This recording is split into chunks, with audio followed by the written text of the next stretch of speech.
Just the idea that it's like AI can create images beyond your wildest dreams. It's like a woman mechanic is like you can be anything with AI.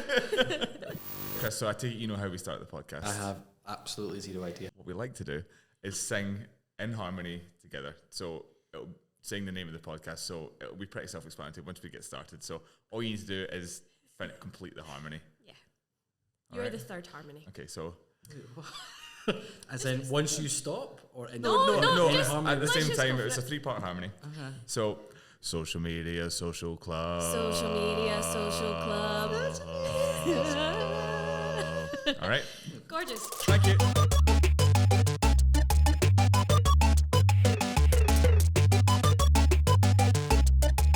Welcome to another episode of Social Media Social Club.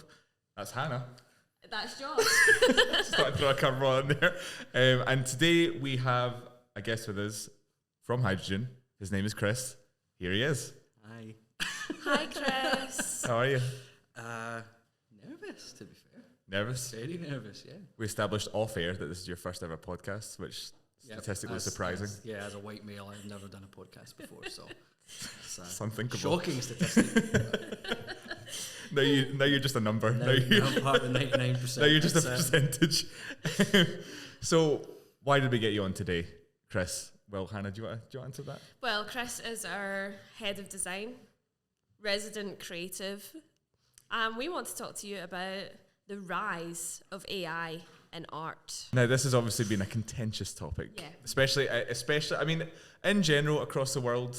Not so much in our office. I mean, we're all kind of, I feel like, in general on the same page on it, but I think it's good to kind of like address both sides of the discussion and see kind of what people are saying about it, see what the case is for, against, stuff like that. Yep. So how does it make you feel seeing more and more kind of AI art in the sort of the web? The World Wide Web. The world, speak. when you're surfing the net, Chris. Once you've logged on and cut off the phone line. I mean, it might seem like a bit of a cliche answer, but it excites me and terrifies me all at once. Like, to the end of what we're just saying there, for years and years and years, the caveat to like AI won't be a thing to worry about because creativity, human intelligence is always the thing that we've got over anything it will ever have. But the stuff that Midjourney is popping out is so far beyond anything that I could physically create, you know. It's that this is sort of like if you think about it, we're kind of in the middle of it happening. This is a bit of a revolution in terms of what can be done. Yeah. And that's probably the scary part of it is. And certainly in the last few months especially, we've started to see it crop up more and more in things like stock assets. You know, we'll sometimes have to put together something without having the facilities to go and take the photograph ourselves. And we'll start looking through it on stock sites and we'll think we found the perfect one. And then it just goes to that little tag saying generative AI and you go, yeah. Like is it really subtle the way that they mark that then? Are there laws around how you need to disclose if something is AI? I feel like, I don't think at this point there are laws, certainly to my knowledge, because it's so fresh out in the world. But I think it's just more of a morality thing more than anything at the minute. I don't doubt that there will be extensive work being done to create said laws, probably by an AI. But yeah, we've seen it even as recently as last week. I thought I found the perfect image and it kind of said some interesting things. It was looking to get a mechanic standing like that was a woman specifically. And pretty much every single one of those was generated by AI. We don't have these in the real world. Which is quite concerning. But until I saw the little tag saying it, I would have been fooled. And that's the worrying thing. Because even in the last 3 or 4 months where before you go, oh, well, you know that they're not because the teeth are a bit funkier. The eyes are a bit dead. The fingers are a little weird. That's the thing. I always felt like there was dead set things where you see there's an extra tooth in the middle or like their eye looks like it's kind of jumping down a wee bit, but it's like scarily accurate. Just the idea that it's like AI can create images beyond your wildest dreams. It's like a woman mechanic is like you can be anything with AI. Take over. Just quickly before we kind of go into, because I think the application side is definitely something we want to talk about, but just can you quickly explain Midjourney for people who might not know? I feel like ChatGPT is maybe a bit more in the public lexicon. slightly more, but Midjourney, how would you explain that quickly? I mean, it's definitely one that I'm not as familiar with as ChatGPT as well. And to be quite honest, I've made a point of not using it. But it is more creative focused, from my understanding. It is more about flinging out like surreal, fantastical images, architectures that's something a human mind could never actually dream of without years and years of putting effort into. Whereas ChatGPT is a bit more kind of overall multifunctional. You can ask it basically anything, and then you start to see stuff like that crop up in even the likes of new Adobe products like Photoshop. There's a beta at the minute that now has a generative fill function, which we've had extensive fun with in the office. Add dinosaur, and it's just the most cookie looking thing you've ever seen. But that's a kind of a layman's differentiator between ChatGPT, Midjourney. Midjourney, from my understanding, is much more visual and creative focused. Yeah. So you're talking a lot about like the functions of it and stuff like that, and I think to me, from the kind of sort of basics I understand of the argument around it, artists are kind of like obviously quite incensed by the idea that their work's being used for certain purposes and stuff like that. And I'm like, is there like a middle ground here? And to be honest, the only middle ground that I could think of, like, because I'd read a quote and it was, these programs rely entirely on the pirated intellectual property of countless working artists, photographers and illustrators. That was Harry Woodgate that said that, which I completely agree with. Yeah.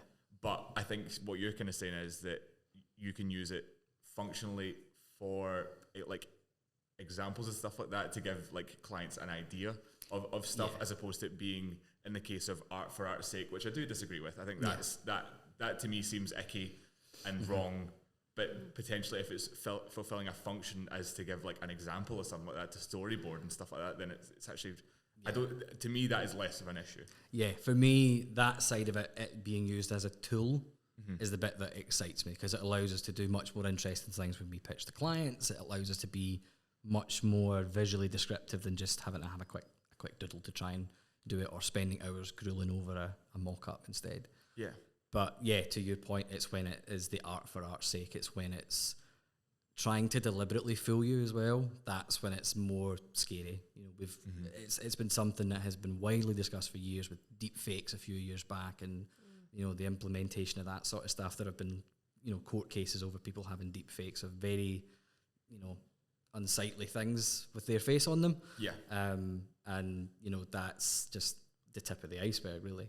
But yeah, I think the case of the matter is, for that more art for art's sake, the way that these programs work is they can only take in what already exists. So that's where the safety net lies a little bit for me, is that we still need to have that original stuff there in the first place. It won't ever really make something quote unquote original and new. It will create something new, literally, in the sense that we've maybe not seen it before, but it's only going to be based on other stuff that's come before.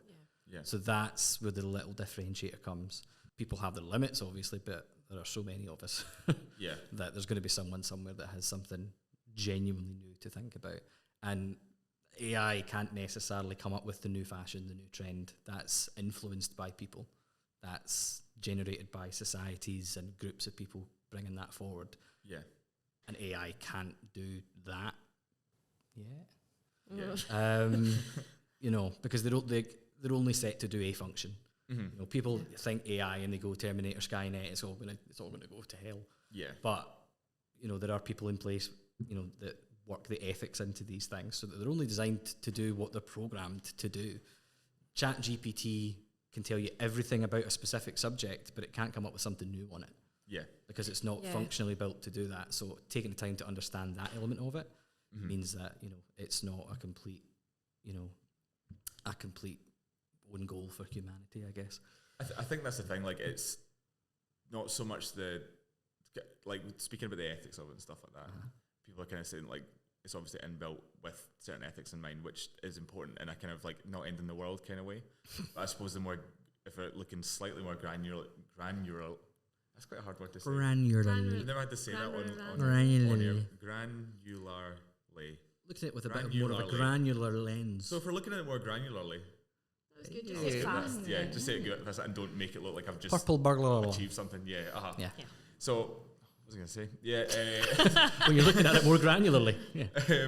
Yeah, like the ethics maybe don't go far enough yet, but that is the problem, because obviously we're seeing quite disgusting things. Yeah, technology moves faster than we can move to regulate it. Yeah, that's the worry. The thing about it is, and I've said this really well, it's not the tech itself that is the concerning bit, and not where the morals really come into play. It's the people using it. Yeah, so like if you look at like sitcoms now, they will be based on sitcoms of the past, and they will have similar storylines to something that's happened in the past. So like humans are basically kind of, their brains are acting in a similar way to AI, where ideas that we have, like we will sit coming up with content ideas, but they're based on things that we've seen other people do.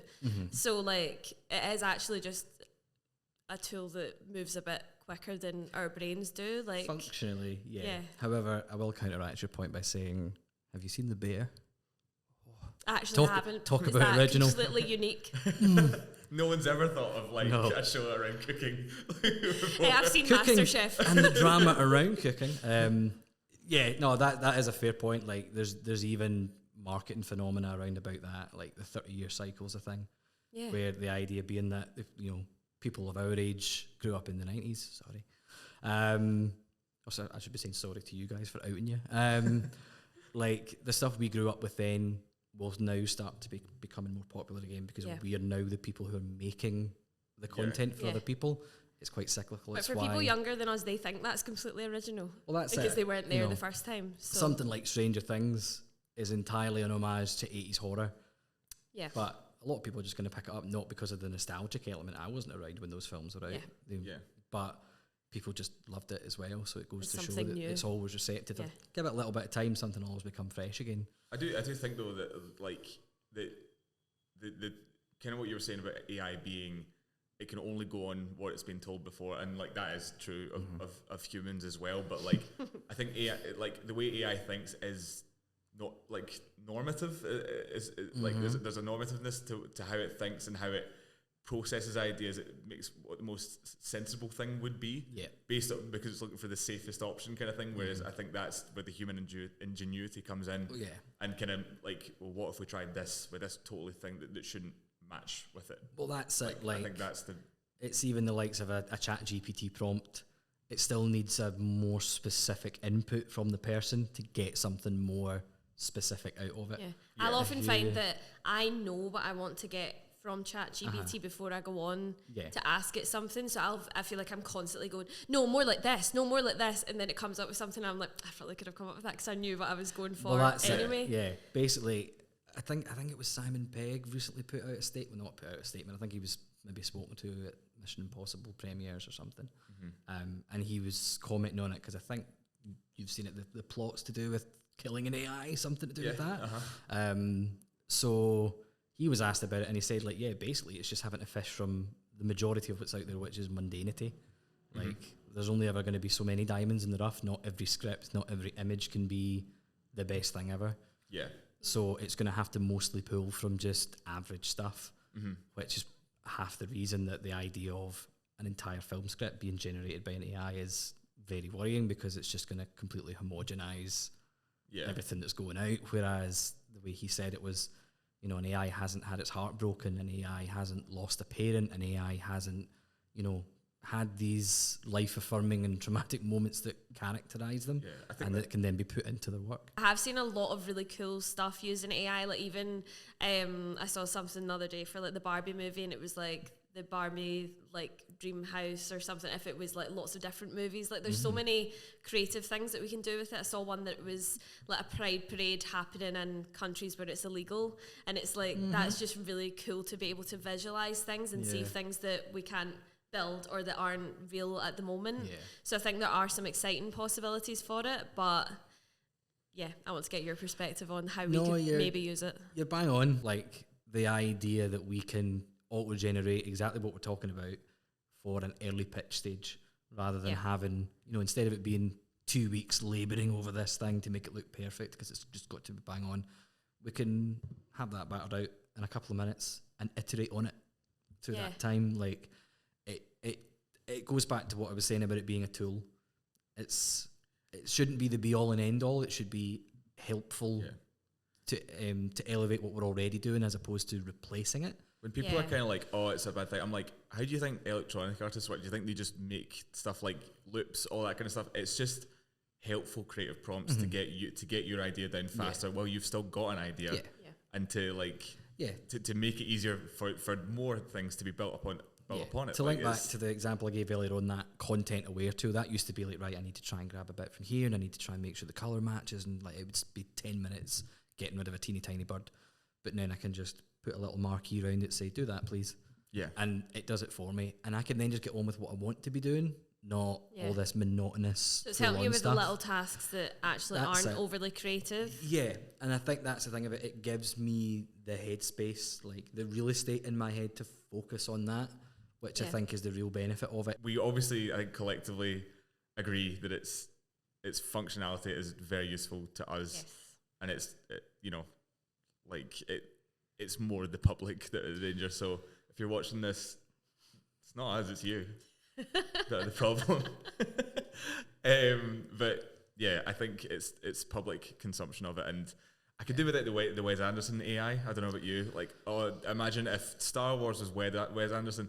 I don't need that. The first couple were fine, but I'm waiting for like When I seen the 12th one on LinkedIn, I was like, please, that's have mercy upon my that's the soul. That's the one place that it is actually really irritating me, is LinkedIn especially. Yeah. Every other creative page where it's like, here's what all the Harry Potter characters would look like if they were buff. That's legitimately one that I had. I legitimately had. Why is that on LinkedIn? Like, why do we need to see an AI generated Ron Weasley with, a 12-pack? I seen one that was Nobody like cares. on TikTok. It was like, here's the brand if they were Norse gods, and it was like a McDonald's god and stuff like that. And I'm like, please, like, I don't want to live here anymore.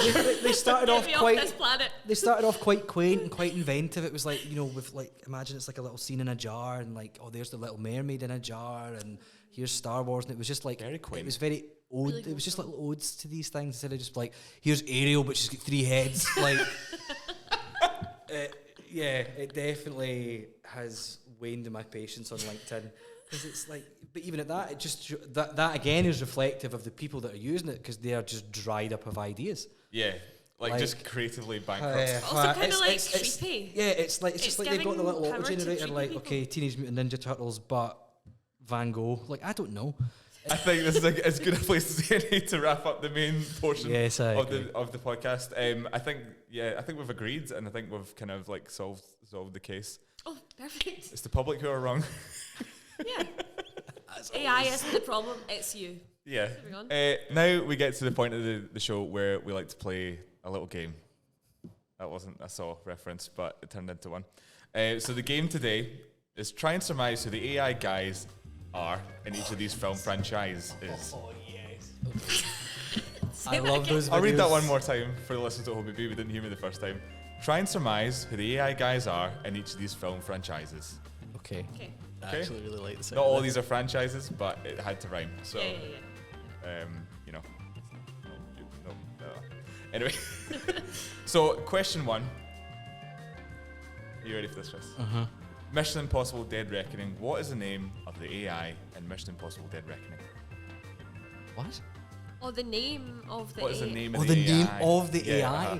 Oh, Sorry, I thought it was should've gonna be said like. that. So yeah, the aim of the game is to guess what the name of the AI is in each of these films. Okay? Okay. I mean, I have seen Mission Impossible 1 and Mission Impossible 2. So this is a total stab in the You dark. haven't seen Dead Reckoning? We've talked about this. Sorry. Well, Off okay. camera. I haven't seen it either. Didn't want to take a guess at what it's called. John. Right. John. All right. Okay. Fitzgerald. Fitzgerald. Is that not John Fitzgerald, not a person? Have I just done that? I'm afraid to say Association? the answer is the entity. It's much Oh, more generic God. than that. Oh, that's a total choice if I've ever heard one. Next one is last year's Megan. What is the name of the AI in last year's Megan? Oh, that's my favourite movie ever. Yeah, tell us, Chris, what's the answer? It's long. Well, Megan. Correct. That's the correct answer. The answer is Megan. oh, but I thought I had to give you what it stands for. Damn it. It's Megan with an E. Do you know what it stands for? No. They did say it a few times. M did they? M Oh. M Thregan. Is that probably more accurate? Thregan. Yeah, because Yeah. she's the third. Myth. Next. Question 3. Prometheus/Alien Covenant. What is the name of the AI in Prometheus/Alien That's Covenant? Big Dav. That's David. David is correct answer. That's well done. I really like Alien Covenant. I quite like it as I well. feel like I'm in a minority, but that's a good movie. The only thing I don't like is that bit where like that doesn't matter. Not on camera. Yeah, not got time for that. Ex Machina. What is the name of the AI in Ex Machina? This is a really good quiz for Chris. He's getting really I into knew it. it. I was thinking I about love this. Ex Machina as well. I was in bed writing this. And I was like, oh, I'm going to trick him with this. It's like Ava or something, isn't it? Ava is the correct answer. Well done, Oh, you're Chris. so good at this. I watch movies a bit. Just a little bit. Question 5. What is the name of the AI in Christopher Nolan's Interstellar? I haven't seen Interstellar. You haven't seen Interstellar? No, I haven't seen Interstellar. That is shocking to me. I went through a long period of just not going to the cinema unless someone came with me. And then I went to see Jojo Rabbit myself, and I thought, I've just walked into a whole new world. Go to the cinema by yourselves, people. It's really good. Is this to be one that walks? It is the one that walks. Yeah, 'Cause I feel like I've seen that. it in maybe like the odd YouTube video talking about how that was a real thing and not CG. Do you want a clue? Yeah, go on. It rhymes with cars.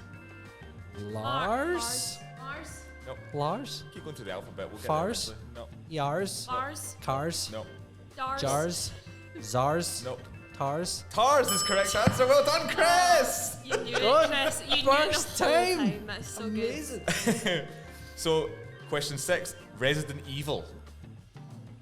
1. I mean, you can't be mad at me for not watching the Resident Evil movies. Like, pretty garbage. I watched it for the first time the other week. good. What, just No. a research for this?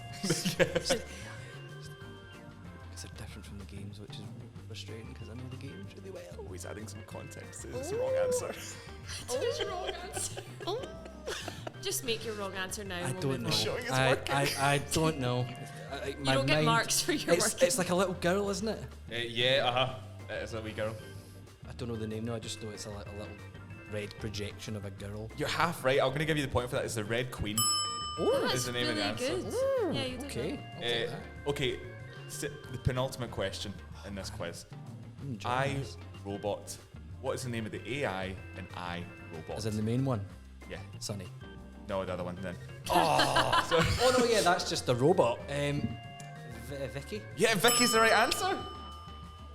Vicky's the right answer. It's not a good movie, but I like it. The final question. Really nailing this. The final I'm question, not. and try and surmise who the AI guys are in each of these film franchises. Franchises.